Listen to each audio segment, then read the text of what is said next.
অনেক মালিক যারা চা বাগানের মালিক আছেন তারা পিএফ এর টাকা কাটছেন শ্রমিকদের কাছ থেকে, কিন্তু শ্রমিকদেরও টাকা জমা দিচ্ছেন না এবং যে পিএফ মালিকের যে কন্ট্রিবিউশন তার যে অংশ সেটাও জমা দিচ্ছে না। তো তাই আমি পিএফ কমিশনারকে বলছিলাম আপনি আপনার সাথে দেখা করবেন, তাদের বিরুদ্ধে যে অসাধু মালিক পিএফ এর টাকা কাটছে জমা দিচ্ছে না তাদের বিরুদ্ধে ব্যবস্থা নেওয়া, তাদের বিরুদ্ধে এফআইআর করা, কমপ্লেন করা। পাশাপাশি দলাল চক্র একটা চলছে এখানে, সেই দলাল চক্রের মধ্যে দিয়ে যারা শ্রমিকরা আসছেন ডকুমেন্টস নেই, তারা মানে দিনের পর দিন এখান থেকে ঘুরে যাচ্ছে কিন্তু তাদের ক্লেম আর হচ্ছে না। কিন্তু দালালের মধ্য দিয়ে দালালকে দিলে 3 দিনে 72 ঘন্টার মধ্যে ক্লেমের টাকাটা পেয়ে যাচ্ছে। তাহলে একটা যে এইখানে চক্রান্ত চলছে গরিব মানুষের, তারপরে যারা দালাল আছে তারা 50-60% টাকা নিয়ে যাচ্ছে।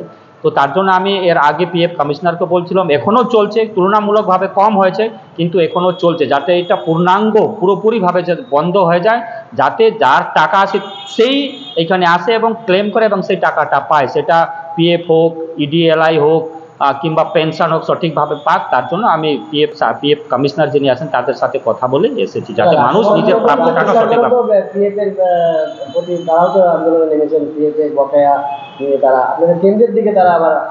আমি আপনাকে স্পষ্টভাবে জানিয়ে দিই, আমি কোনো রাজনীতি করতে আসিনি। নিশ্চিতভাবে যে পিএফ ডিপার্টমেন্ট আছে সেটা কেন্দ্র সরকারের, কিন্তু এখানে যারা ইন্ডাস্ট্রিয়ালিস্ট, যারা চা বাগানের মালিক আছেন, বিশেষ করে চা বাগান কিংবা অন্যান্য ডিপার্টমেন্ট, যেহেতু চা বাগান নিয়ে আমি এসেছি, তো চা বাগানে পিএফ এর টাকা কাটছে মালিকরা জমা দিচ্ছে না। পিএফ কমিশনার বিভিন্ন থানায়, সেটা কুমারগ্রাম থানা হোক, কালচিনি থানা হোক, মাদারিহাট থানা হোক, নাগরাকাটা থানা হোক, মালবাজার থানা হোক, তারাইতে বিভিন্ন জায়গাতে পিএফ কমিশনার এফআইআর করেছে। পিএফ কমিশনারের কাজ হচ্ছে কমপ্লেন করা, কমপ্লেনেতে ভিত্তি করে সেটাকে ইনকোয়ারি করার দায়িত্ব হচ্ছে সেই এলাকার যিনি ওসি থাকবেন, আইসি থাকবেন, তারা ইনকোয়ারি করবেন, ইনকোয়ারি করে সম্মত একটা এফআইআর করে দিয়ে তার সেই মালিককে গ্রেপ্তার করবে। তো অ্যাডমিনিস্ট্রেশন প্রশাসনিক দায়িত্বে তো রাজ্য সরকার আছে, যে মালিক পিএফ এর টাকা জমা দিচ্ছে না, পিএফ এর কমিশনার কমপ্লেন করছে, এফআইআর করছে, কিন্তু সে মালিকরা আজ পর্যন্ত অ্যারেস্ট করছে না। তার জন্য যদি কেউ দায়ী হয়ে থাকে তাহলে রাজ্য সরকার, অ্যাডমিনিস্ট্রেশন ক্ষমতায় তো রাজ্য সরকার আছে, যে মালিক জমা দিচ্ছে না তাদেরকে অ্যারেস্ট করার কাজ তো রাজ্য সরকারের হচ্ছে।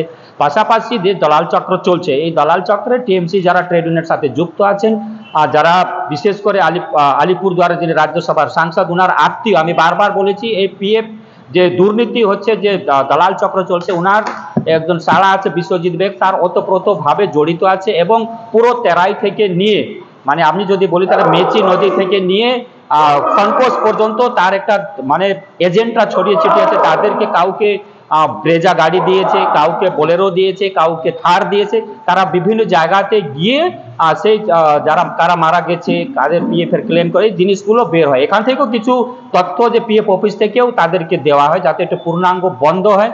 সেই জন্য আমি এখানে বলেছি যারা এই ধরনের কাজে যুক্ত আছে তাদেরকে চিহ্নিত করে এখানে ঢুকতে দেওয়া বন্ধ করতে হবে, যারা পিএফ এর টাকা ক্লেম করছে তারা পাক, এবং দালাল চক্র যদি কেউ করে তাহলে তাদেরকে অ্যারেস্ট করতে হবে, আমরা এই বলেছি। তো এই যে বর্তমান যে রাজ্যসভার সাংসদ এবং আলিপুরদুয়ারের যিনি জেলা সভাপতি, ওনার সম্বন্ধে এখানে আছে, আর সেই দালালরা উনার ইলেকশনে, লোকসভা ইলেকশনে কোটি কোটি টাকা চাঁদা দিয়েছে, মাদারিহাট বিধানসভা বাই ইলেকশনে তারা চাঁদা দিয়েছে। তারপরে যে বিশ্বজিৎ বেগ, তার মিসেস হচ্ছে ধনরামপুর 1-এর প্রধান, আর একটা আছে রাজু শাহ, ধনরামপুর 2 ও দলাল চক্রতে যুক্ত আছে, তার মিসেসও ধনরামপুর 2 প্রধান থাকাকালীন তারা কি করছে, ডেথ সার্টিফিকেট ইস্যু করছে। মানুষ মারা গেছে অন্য জায়গাতে, ডেথ সার্টিফিকেট হচ্ছে ধনরামপুর 1-2 থেকে ইস্যু হচ্ছে।